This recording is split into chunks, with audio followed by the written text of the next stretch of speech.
il faut bien expliquer. Et l'antibiothérapie, bon, par rapport à l'antibiothérapie post-coïtale, elle n'est pas systématique, d'accord? Mais des fois, il y a des gens qui prescrivent l'antibiotique après chaque rapport chez les femmes qui développent à chaque fois des infections après le rapport sexuel, parce que c'est souvent en fait le mari qui est le partenaire qui est porteur de germes et va les transmettre à son épouse à chaque rapport. Donc, mais elle n'est pas systématique, hein, mais elle est discutée chez donc, certains cas particuliers. Chez la femme ménopausée, il faut chercher la sécheresse vaginale donc, et l'hormonothérapie locale. Chez une femme jeune qui fait beaucoup de cystite récidivante, il faut convoquer le mari et faire un ECBU chez le mari, d'accord? Parce que des fois, il ne sent pas, lui, il ne développe pas une infection, mais il est porteur de germes, ok? Il faut le traiter s'il est porteur du germe. Alors, l'hydratation femme ménopausée, hormonothérapie locale, une bonne hydratation. Et voilà, rechercher un prolapsus utérin, ça c'est très important. Parce que chez les femmes âgées, surtout les multipares, ils développent un prolapsus utérin, c'est-à-dire que l'utérus il va un peu descendre. Et vous savez que la vessie, elle est collée à l'utérus, donc la vessie, elle va se rapprocher davantage du maillon urinaire. Déjà, la vessie chez la femme, elle est très proche du maillon, vu que l'urètre est court. Donc, avec le prolapsus, elle sera davantage proche, plus proche, donc ça va favoriser encore les infections récidivantes. Donc, si vous avez des infections récidivantes et vous n'arrivez pas à corriger le problème, cherchez un prolapsus utérin. Et des fois, on peut même indiquer l'hystérectomie chez ces femmes âgées, ménopausées, n'ont pas besoin de leur utérus, l'hystérectomie afin de traiter d'une manière radicale le problème des infections récidivantes. D'accord? Parce qu'une fois enlevé l'utérus, la vessie, elle va être libérée, elle va reprendre sa place. OK? L'antibioprophylaxie, elle peut être indiquée, mais elle a une seule indication, c'est vraiment lorsque les infections sont très, très fréquentes, de plus d'un épisode par mois. Donc, c'est des gens qui font beaucoup, c'est plus de 12 épisodes par an, c'est beaucoup, c'est insupportable en fait. Donc, on peut prescrire une antibiothérapie à l'encours de prophylaxie. D'accord? Passe. Le troisième cas, toujours une femme âgée de 42 ans, donc âge moyen, avec brûlure mictionnelle. Hein? Oui. Alors, donc c'est une femme de 42 ans avec brûlure urinaire il y a 5 jours. Donc, elle avait présenté des brûlures urinaires, mais puis plus rien. Actuellement, elle n'a rien du tout. Là, elle présente une fièvre depuis la veille, d'accord? 39 degrés ce matin, avec douleur dorsale et douleur à la percussion des fosses lombaires. Donc là, je vous résume, c'est un syndrome infectieux, la fièvre, 39 degrés, avec douleur lombaire, c'est la douleur dorsale et la douleur de percussion, et des signes fonctionnels urinaires frustres, c'est-à-dire légers. Très peu de signes urinaires fonctionnels. Donc là, vous êtes devant quel tableau? C'est quoi le diagnostic? C'est facile. C'est une pyélonéphrite aiguë, très bien. C'est une PNA, c'est une pyélonéphrite aiguë, très bien.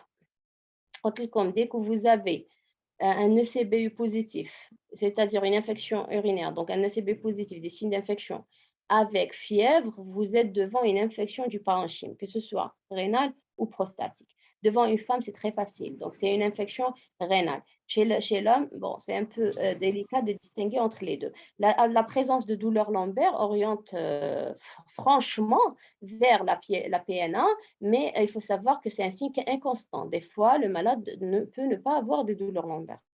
Surtout s'il s'agit d'un diabétique, parce que les diabétiques ne sentent pas la douleur.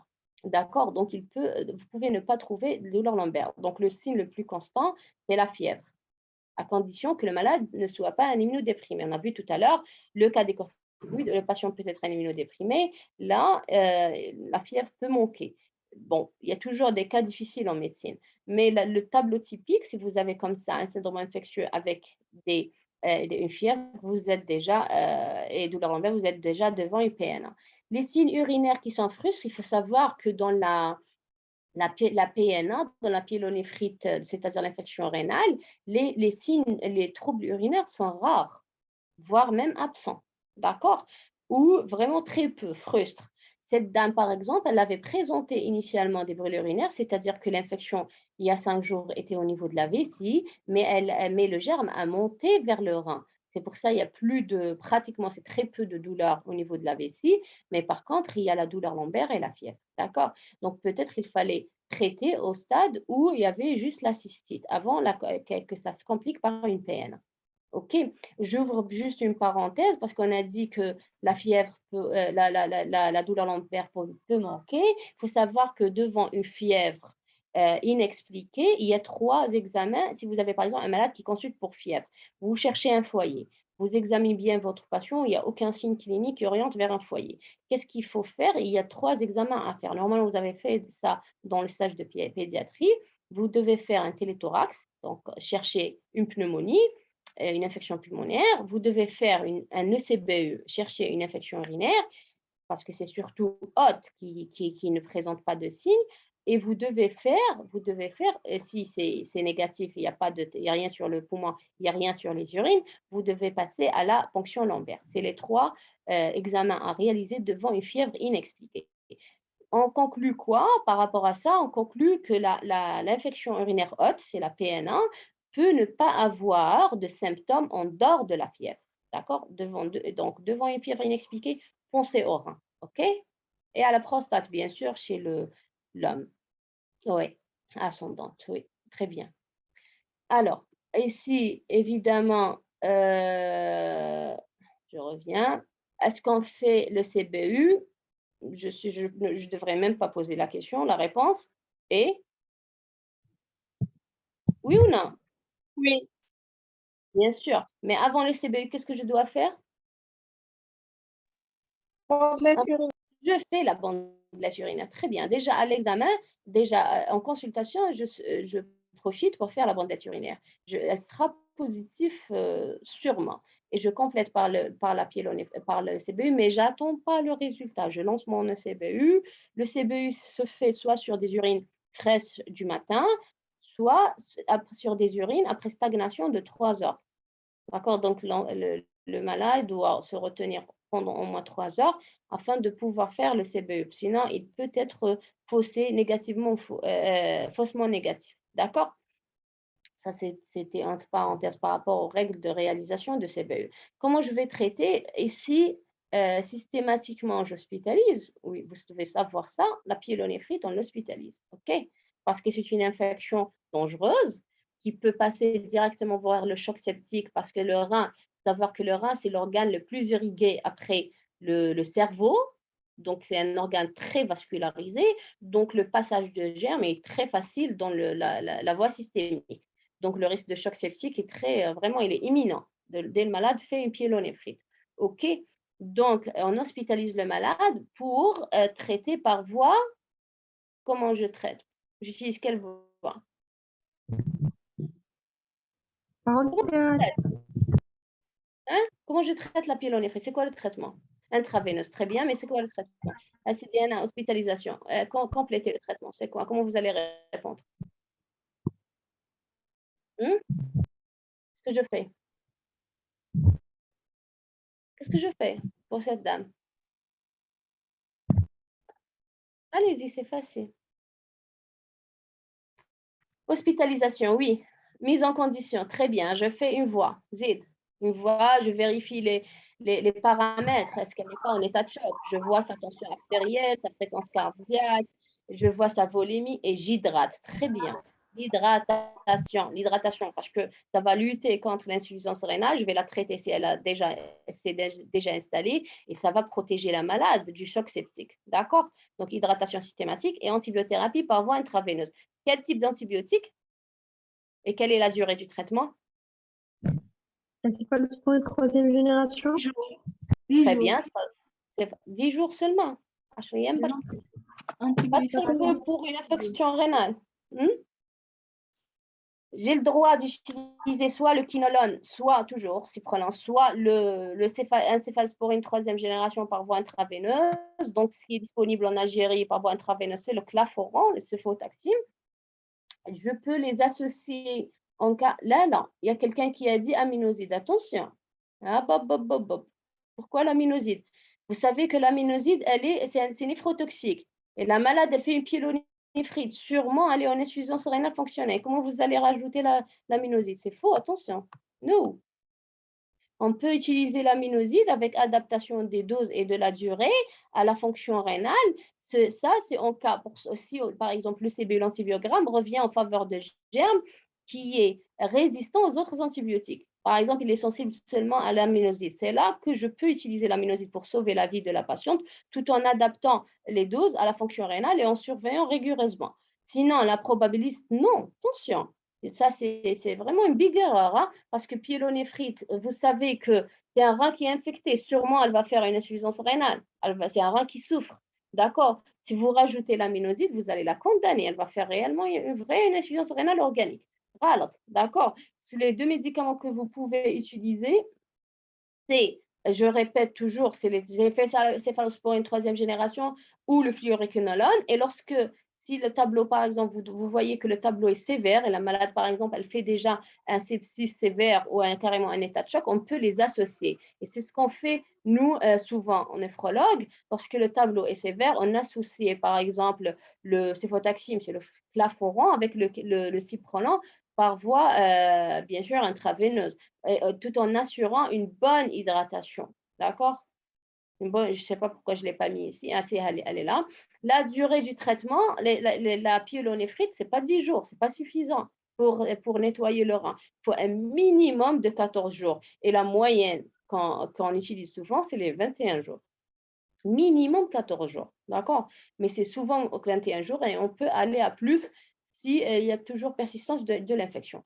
Ça, c'est l'antibiothérapie probabiliste. Bien sûr que chez cette malade, on a lancé le CBU, donc on va adapter avec antibiogramme. Une fois avoir les résultats dans 3 jours, on va adapter les traitements si c'est résistant. Et la seule situation, on peut utiliser l'aminoside si le germe revient résistant à tous les autres antibiotiques. Là, on peut avoir, pour sauver la vie de la patiente, prendre le risque d'utiliser un néphrotoxique. Mais sinon, attention, les aminosides sont néphrotoxiques. D'accord? Et donnent une insuffisance rénale organique. C'est-à-dire que ce sera difficile de la gérer, de récupérer la fonction rénale. Il ne faut pas les utiliser. Avec la gentamicine, on y aime et tout, à tort et à travers, il faut les oublier, c'est des erreurs. D'accord? C'est vraiment, elle a des indications limitées. Vous devez être sûr que le malade a une bonne fonction rénale. Mais là, si la malade fait une pyélonéphrite, on est presque sûr qu'elle a développé une IRA fonctionnelle. Parce que c'est parmi les réponses naturelles du rein à la présence des germes. OK? Donc, et aussi, on n'a pas parlé de ça, mais chez cette dame, on doit faire en plus de l'ECBU un bilan biologique et un bilan radiologique. Donc, on fait un bilan infectieux CRP-FNS, je vais voir les blancs, je vais suivre son état, d'accord? Je vais faire aussi la CRP, ça va me permettre de suivre l'évolution de l'infection, d'accord? Le schéma d'évolution de l'infection et de faire l'urécréatinine pour voir le stade de l'atteinte rénale. OK?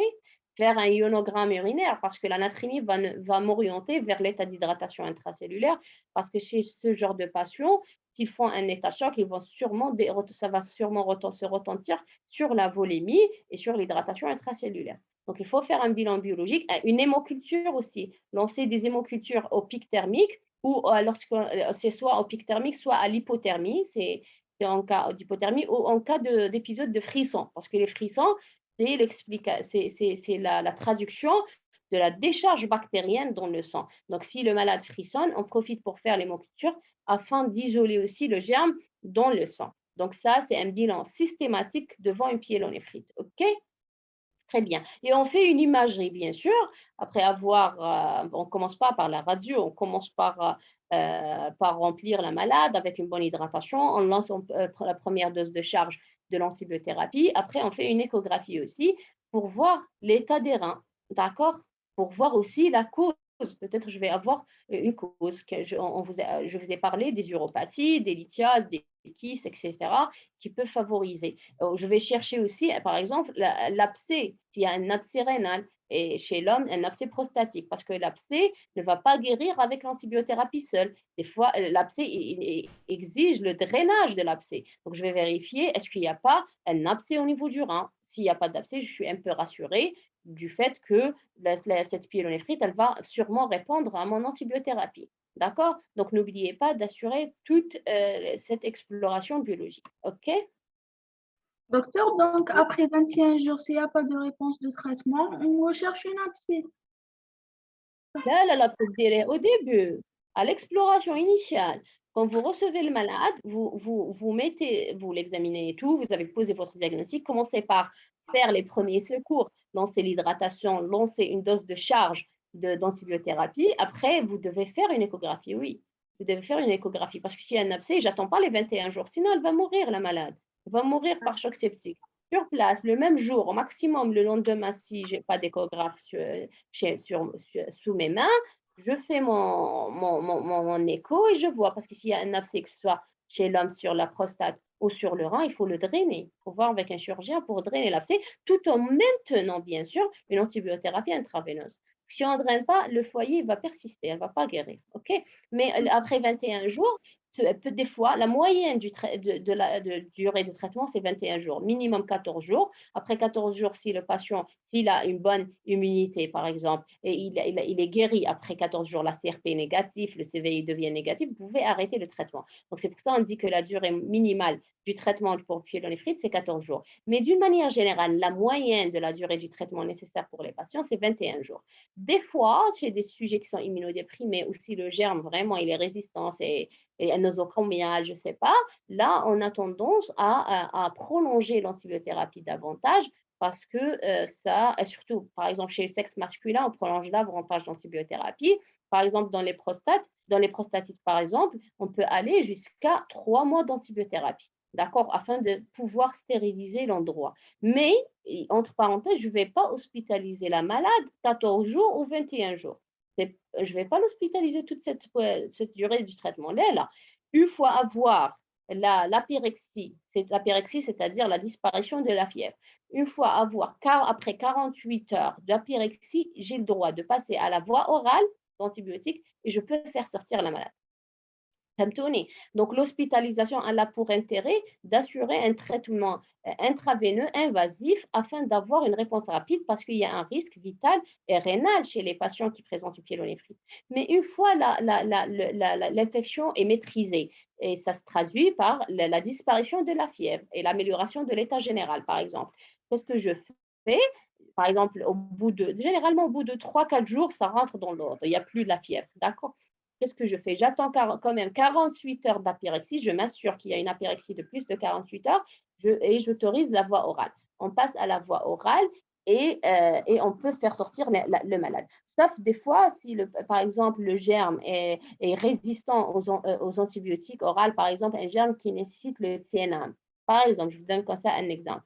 C'est un germe qui nécessite la vancomycine. C'est des médicaments qui ne sont pas disponibles par voie orale. C'est des médicaments hospitaliers. D'accord? Donc là, des fois, je suis obligée de garder le malade. Non, non parce que c'est pas parce qu'il va pas bien ou là, parce qu'il s'améliore pas, mais parce que le médicament n'est pas disponible par voie orale. Il est obligé de rester à l'hôpital pour recevoir ce traitement. D'accord? C'est des cas particuliers. Ou des fois, lorsque le malade n'arrive pas à avaler son traitement pour une raison ou une autre. Il y a une mauvaise absorption, une maladie digestive avec une mauvaise absorption digestive, il y a des vomissements, il y a un refus de la part du malade. Si le malade n'est pas coopérant, un schizophrène, un sujet très âgé, les Alzheimer, etc., il refuse d'avaler le médicament. Là, je suis obligée malheureusement de garder le malade afin d'assurer la voie intraveineuse ou demander au malade, aux parents de ramener un infirmier à la maison pour assurer les soins à la maison. Mais sinon, d'une manière générale, c'est vrai que le traitement il va durer au moyen de 21 jours, mais on n'hospitalise pas le malade pendant 21 jours. Une fois l'infection est maîtrisée, il peut sortir 48 heures après la pyrexie, tout en continuant bien sûr son antibiothérapie pendant les 21 jours. D'accord? Donc, on résume par rapport au pyélonéphrite, c'est l'association des syndromes infectieux, principalement la fièvre, plus douleur lombaire, bien que ce n'est pas un signe constant, et plus ou moins les signes urinaires fonctionnels, tels la pollacurie, les brûlures, etc. Ils peuvent être absents comme ils peuvent être présents. D'accord? Rechercher des signes de gravité, de sévérité du sepsis, c'est-à-dire hypotension artérielle. C'est pour ça il faut bien examiner le malade. Est-ce qu'il n'est pas déjà en état de choc? Et il faut faire vite pour le traitement s'il est déjà en état de choc, d'accord? Hypotension artérielle, les marbrures, les troubles de conscience, l'oligurie, etc. faire un ECBU, hémoculture pour isoler le germe au niveau du sang et les imageries des voies urinaires. On a parlé de tout ça. Donc, antibiothérapie initialement probabiliste ciblant les entérobactères, parce que dans 98% des cas, c'est des entérobactéries. Donc, c'est soit pour une troisième génération ou le quinolone, ou on peut les associer s'il s'agit d'un sepsis sévère, si le tableau est sévère. Secondairement, adapté bien sûr à l'antibiogramme. Souvent, c'est les germes sensibles à ce type d'antibiotiques. Hein. C'est vraiment les germes nosocomiales et en cas d'infection à répétition, c'est-à-dire que le malade il a reçu beaucoup d'antibiotiques, il devient résistant. D'accord. Mais souvent, c'est la majorité de la population, ces céphalosporines et fluoroquinolone donnent très bien sur les infections urinaires. Traitement, n'oubliez pas bien sûr les traitements de complications, c'est-à-dire le choc septique, le remplissage, en cas d'obstacle, drainage en urgence des urines.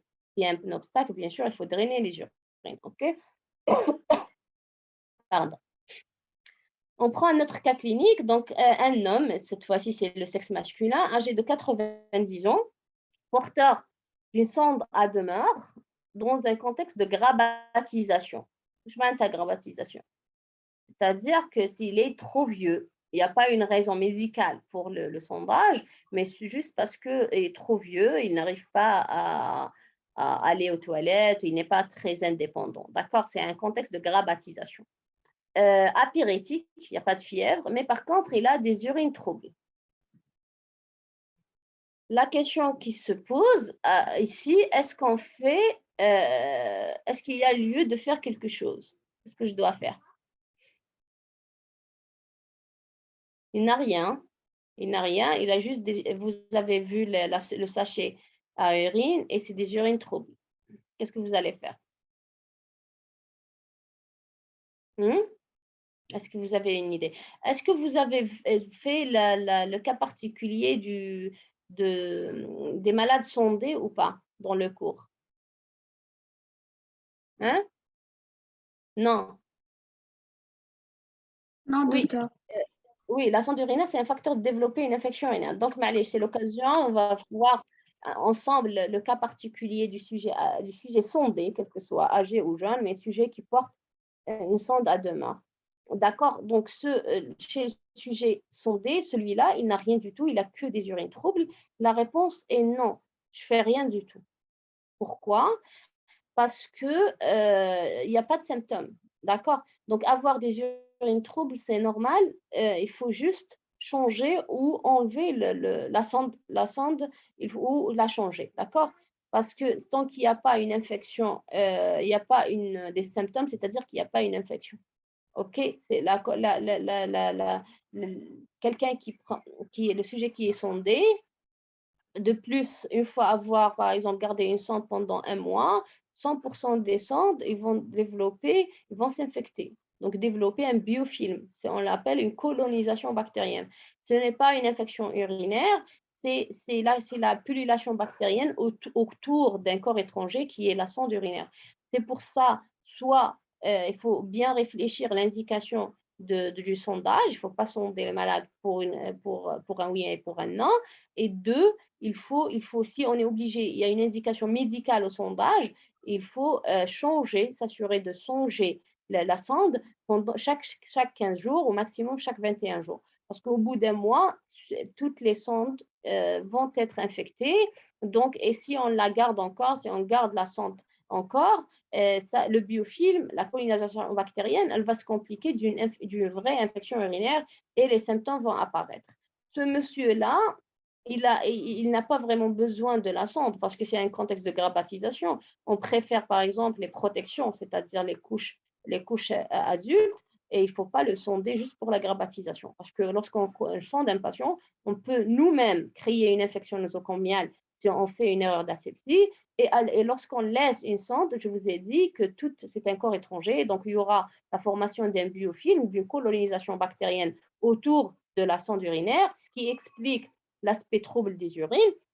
Et si on ne la change pas, il va faire l'étape suivante, c'est l'infection urinaire. Mais à ce stade-là, ce patient, il n'a rien parce qu'il n'y a pas de symptômes, il n'y a pas de fièvre, rien du tout. C'est juste des urines troubles, donc je suis sûre qu'il s'agit d'une colonisation bactérienne. Donc, je vous ai pratiquement répondu, j'ai répondu aux questions. parce que vous m'avez dit que le cours n'a pas parlé du cas particulier du sujet sondé. D'accord, mais si on fait par exemple une bandelette urinaire chez ce patient, si on fait une bandelette urinaire chez ce patient, on va retrouver par exemple la présence de leucocytes, 3 croix, la présence de 2 croix de nitrite, la présence de 2 croix de protéines, la présence de 2 croix de sang. Est-ce que cette bandelette urinaire, ce résultat de bandelette urinaire est pathologique pour vous? Regardez bien.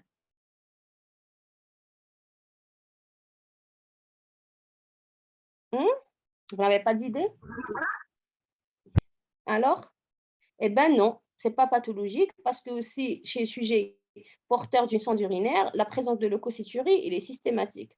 C'est normal d'avoir une leucocyturie. C'est une réaction normale du corps humain à la présence d'un corps étranger. Donc avoir des leucocyturies de nitrite n'ont pas de signification, c'est pas interprétable. Non plus la protéinurie et le sang, peut-être c'est juste l'agression, le traumatisme dû les microtraumatismes dus à la présence de la sonde. Donc, cette bandelette urinaire n'a pas de signification chez le sujet porteur d'une sonde à demeure. D'accord? Tous les patients, si vous vous amusez à faire des bandelettes urinaires aux patients qui portent des sondes urinaires, vous allez trouver des lapstiques comme ça avec des présences de leucocytes, des nitrites, du sang, etc. C'est dû à la présence d'un corps étranger qui est la sonde à demeure. D'accord? Donc, que faites-vous? Rien. C'est un QCM, hein? Donc choix unique, ce n'est pas multiple. Rechercher des signes cliniques d'infection urinaire, faire un ECBU, faire l'échographie, donner une antibiothérapie après ECBU ou il n'y a pas de traitement. Qu'est-ce que vous allez choisir? Quelle est la bonne réponse ici? Rien. Hein? On ne fait rien? Là. Est-ce qu'il y a une autre proposition? 2, très bien. 2, on cherche les signes cliniques d'infection urinaire. Parce que s'il n'y a pas de signe clinique, OK, c'est juste une colonisation bactérienne, on ne fait rien. Mais oui, je fais un bon interrogatoire. Peut-être c'est un vieux, 90 ans, peut-être qu'il ne parle pas trop, peut-être qu'il n'est pas très coopérant. Donc, j'essaye de chercher les signes cliniques à l'interrogatoire et à l'examen clinique. J'essaye de palper la vessie, parce que s'il y a une infection urinaire basse ou une prostatite, il va sentir une douleur au niveau du bas-ventre. Je vais percuter au niveau de la fosse lombaire pour voir s'il n'y a pas une infection au niveau des douleurs lombaires. Je vais demander à l'interrogatoire aussi s'il y a des brûlures lors du passage des urines à travers la sonde. Je vais aussi prendre la température, même si son parent me dit non, il n'y a pas de fièvre, mais je prends. Il faut être objectif et prendre la température du patient. Peut-être qu'il est en train de faire une hypothermie, parce que même l'hypothermie, c'est un signe d'infection. Il n'y a pas que l'hyperthermie, c'est l'hypothermie aussi, c'est un signe d'infection. Donc, je prends ma température. Donc, tout ça, donc l'examen clinique et l'interrogatoire permet de rechercher les signes cliniques. Si je ne trouve pas de signes cliniques, s'il n'y a pas de signe clinique négatif, OK, je peux rassurer les parents en disant qu'il s'agit seulement d'une colonisation bactérienne, qu'il faut changer ou enlever carrément la sonde urinaire s'il n'y a pas d'indication scientifique justifiée au sondage. Le sondage, il a des indications très limitées, vraiment très limitées. C'est lorsqu'il y a une rétention urinaire, d'accord? Sinon, lorsque le malade, il va être opéré, par exemple, il est sur la table d'opération, il est inconscient. Si en dehors de ces situations-là, on ne sonde pas le patient. Même s'il y a des fuites urinaires, même s'il y a une incontinence, on préfère qu'il utilise les protections, d'accord? Donc les couches adultes. Avec ça, avec les couches, il y a moins de risques d'infection. Mais le sondage, il faut l'éviter au maximum, ou au moins limiter la durée. Mais si le malade lié aux urgences, vous le sondez. C'est ce qu'ils font les internes dans les boxes d'urgence. Là, attention, OK? Il ne faut pas sonder, il faut vraiment réfléchir le sondage. Et si vous avez à sonder, vous êtes sûr qu'il y a une indication au sondage, par exemple une rétention des urines, je suis obligée de drainer, mais ça doit être limité aussi. Il faut chercher une solution urologique afin de pouvoir enlever par la suite la sonde. Si maintenant je suis obligée de maintenir, de garder la sonde, il faut que je change la sonde chaque 15 jours, au maximum chaque 21 jours, afin de lutter contre le biofilm et la colonisation bactérienne. Parce que s'il y a une fois, il y a la colonisation bactérienne, le malade, il va sûrement, si je ne change pas de sonde, il va sûrement passer à l'étape d'infection urinaire. OK? Très bien. Et n'oubliez pas aussi l'asepsie rigoureuse lors de la manipulation du sondage. D'accord? Docteur, Hmm. Oui, Docteur, c'est le patient est diabétique. Je connais les patients diabétiques, normalement, les signes cliniques, mais connais à c'est cause, vrai. est-ce que c'est, il est diabétique, je le fais un ECBE systématiquement. C'est vrai, Sophie. Chez le diabétique, ok, c'est vrai, tu as une excellente question. C'est pas qu'ils ne sont pas du tout, mais pas, il y a des fois, parmi les complications du diabète, ce pas tous les diabètes. C'est les diabètes qui arrivent au stade de complication. Donc, il y a la neuropathie, ce qu'on appelle la neuropathie diabétique, c'est-à-dire que le sang, les nerfs ne s'expriment pas bien, donc le malade ne sent pas vraiment les douleurs. Il y a une faible sensation de douleur.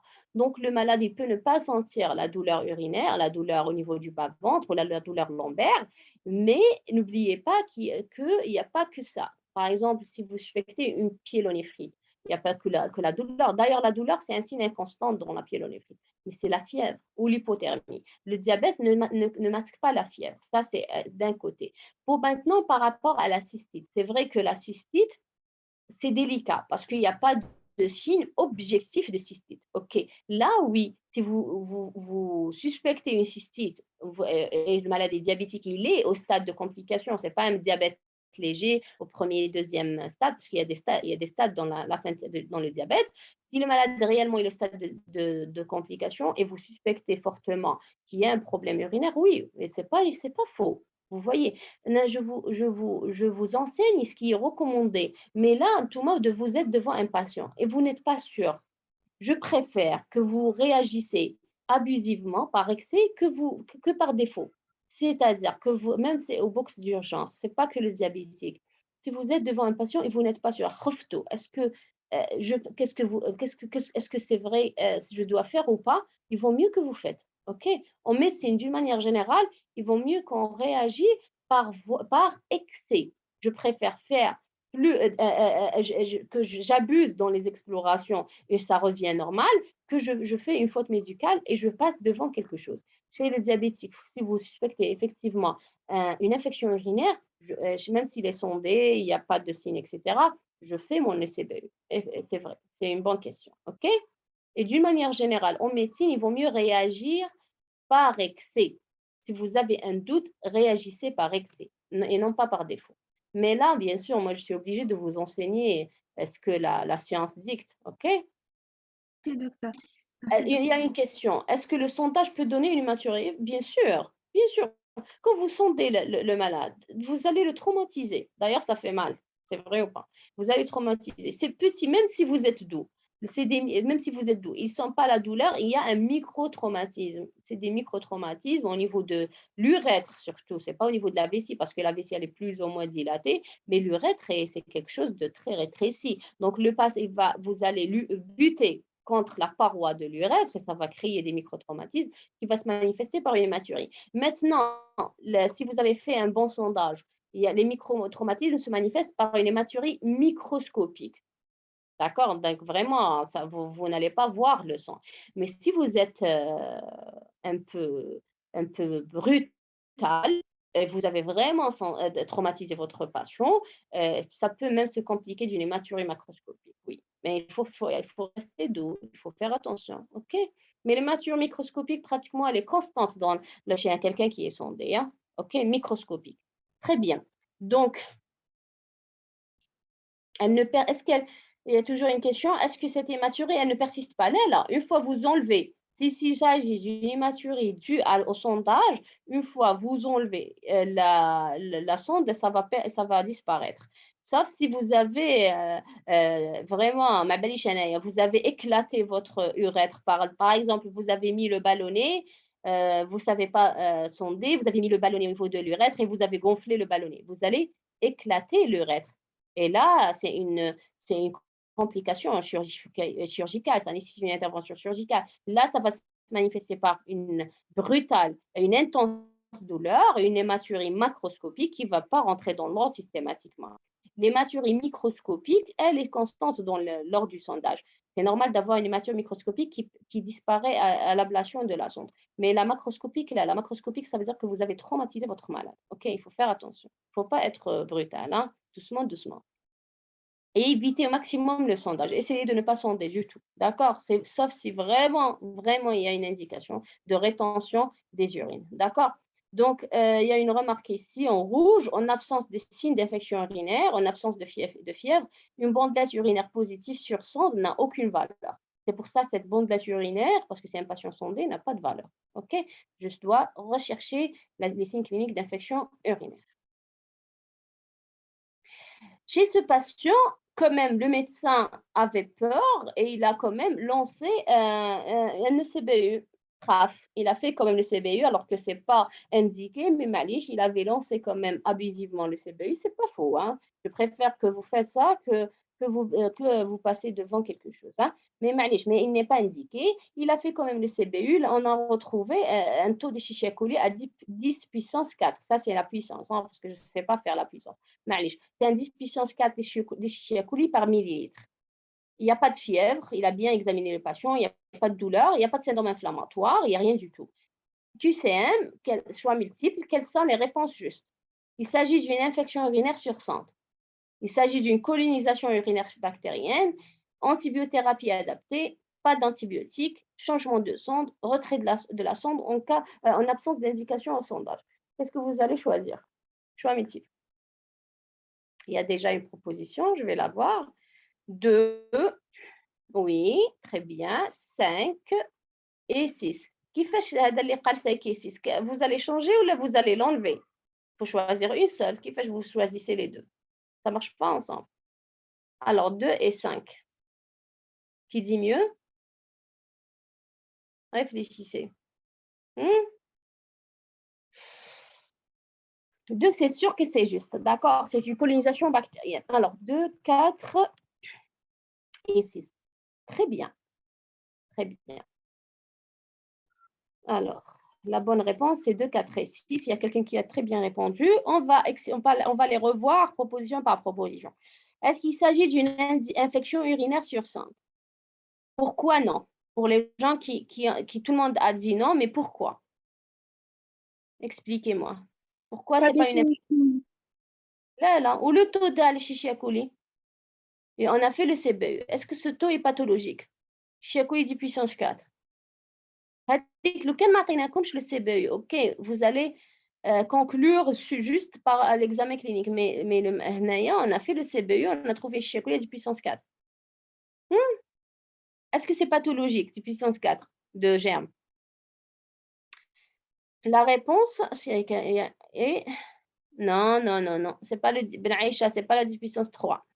Chez le sujet porteur, écoutez bien, chez le sujet porteur d'une sonde, le taux pathologique on ne prend pas en considération les globules blancs, d'accord? Et le taux pathologique de germe, c'est le supérieur à 10 puissance 5. Ça, c'est à apprendre, ok?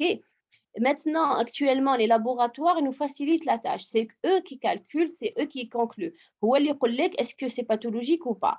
Mais pour vous, en tant qu'étudiant en médecine, vous devez savoir qu'il y a des taux pathologiques. Les globules blancs chez les sujets qui sont non sondés, sûrement docteur Afilcourt, le sujet non sondé, les blancs, c'est à partir de 10 puissance 4 que c'est pathologique. Et pour les germes, les Escherichia coli, pour les germes, vous avez les bactéries d'une manière générale chez la femme supérieure à 10 puissance 4, sauf pour les Escherichia coli supérieur à 10 puissance 3.